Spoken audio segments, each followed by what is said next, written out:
So this is going to show how easy or maybe how difficult it is for me to fit the boards to the wall. So I've already put the starter track in place, you can see that in the last film, and I've just painted with primer, and that was actually easier than painting a normal wall would be. All you need to do is wait for it to be dry for 24 hours and above freezing. And now I'm ready to cut the boards to shape and then fit them between the starter track and the sill of that window. So I've got to do this really accurately. I'm going to measure 48.5 centimetres, draw a line on here and then cut down that. And then that should fit really snugly between that starter track and the sill of that window. And that's so no air can get behind it, because I've been doing my research and you must make sure that no air can get behind them, because otherwise that completely reduces the efficiency of the insulation.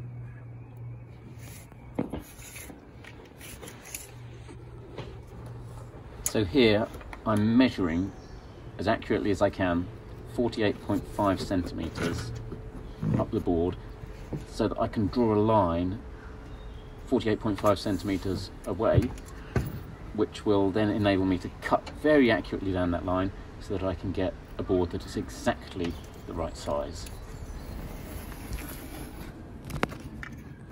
And here I'm just linking those dots that I've drawn with a line which is exactly 48.5 centimetres away from the bottom end of this board.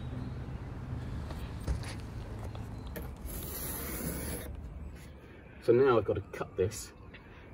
I've been doing my research on YouTube. The suggestion is to use a long thick piece of wood like this, because that allows you to cut down the side of this. It makes the cut really straight and also at right angles to the board. So I'm going to try doing that and see how it works.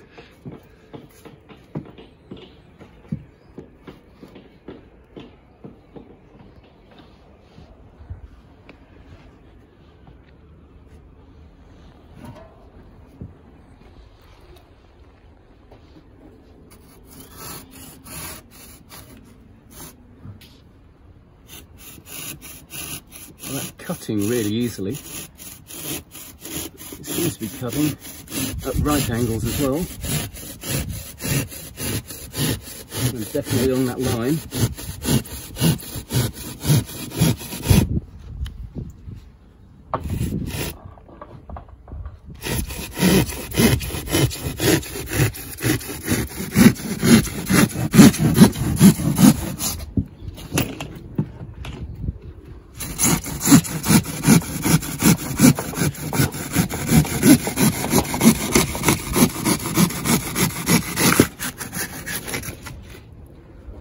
Well,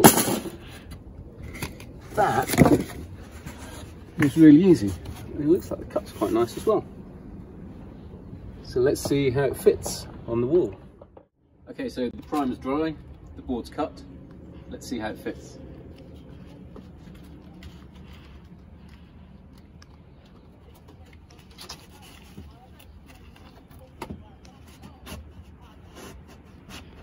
That's very nice and snug. So what I need to do is cut the rest of the boards, including two 60cm boards just to fit in these side bits here, and then I can stick them on. There's one thing I learned when I was cutting this one. Right at the end, the offcut broke off, and it's taken a divot out of this, so it's really fortunate it didn't take the divot out of this. But it does mean I've got to work out a way to cut the boards so that the offcuts don't break off at the end, and I'll see if I can do that now. Okay, so last time I cut along here using this thick bit of wood, and that worked really well, except that the offcut broke off at the end and took a little divot out of the offcut. So that was actually fine because this board was okay, but I don't want that to happen again. So this time I'm going to try and twist the board as I cut it to support that bit so it doesn't break off. So I line this up accurately along the pencil line I've drawn. Start cutting like before.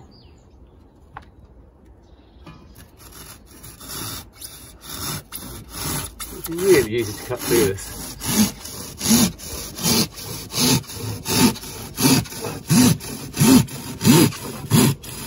Now what I'm going to do is I'm going to twist it to try and support this offcut while still being able to cut through here. So the offcut's now just supported on the deck, but the saw should still be able to go over the side of the deck.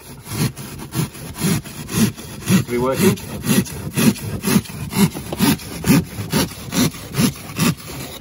Okay, I'll twist it a bit more, spread it more now.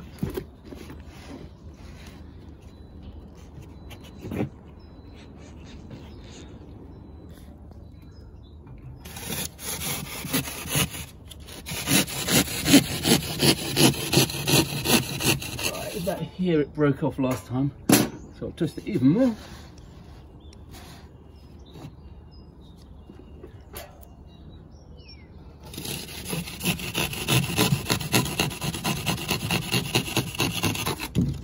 Perfect. I can maybe even make that better. I can get it closer to the edge next time. But it doesn't, well, maybe there's a tiny little divot taken out at the end there. But that's great. Excellent. Right, I'll now put this board up as well, and soon we'll be ready to stick them on. Okay, so they're all cut now, and this one of course is too long, but I'm going to cut that to the exact size once I know where this is going to be, because this is going to stick out a centimetre or two with the adhesive behind it. So I'll cut this when I'm fitting the boards, and that's going to be the subject of the next video, actually sticking these boards onto the wall.